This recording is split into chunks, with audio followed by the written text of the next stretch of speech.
Ka nandito. Wala na tayo ah. Hiwalay na tayo. Simula nung iniwalaan mo ako. Simula nung niloko mo ako. Huwag kang ngingiti-ngiti. Di ka rin lang naman sasagot. Ngingiti ka pa. Simula nung iniwan mo ako. Grabe yung dusa ako nun. Di mo alam kung ano yung pinagdaanan ko. Sobrang sakit. Ayaw ko na yung alak. Tinubayan ko na. Pero wala pa rin effect yung alak sa akin. Kaya ako umiinom ng ganito. Suka na may sili. Para mas magandang maramdaman ko yung sakit ng anghang sa damdamin ko, sa sarili ko. Kasi yung bakas na iniwan mo sa akin. Kung nagpunta ka lang dito,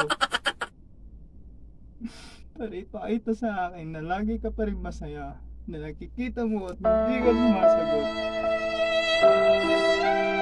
Sisira ka na, katulad ko.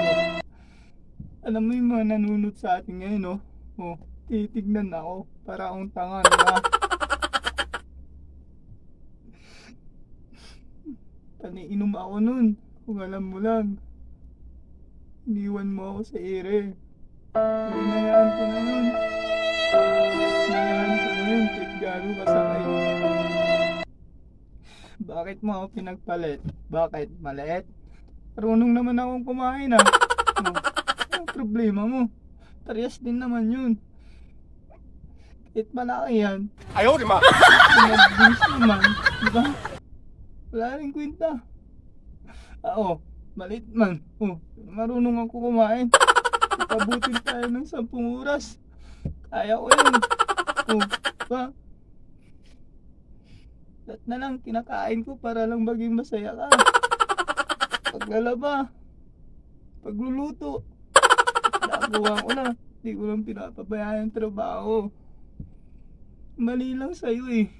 Ang dami mo na nga bakas-bakas eh. Ganyan ka na. Tapos, pupunta ka dito. Bakit ka pa nagpunta dito? Para saan ka? Mula nung iniwan na kita, na iniwan mo ako, tinanggap ko na yun. Sinabi ko sa sarili ko, huwag ka nang babalik dito. Ha? Kaya lumayas ka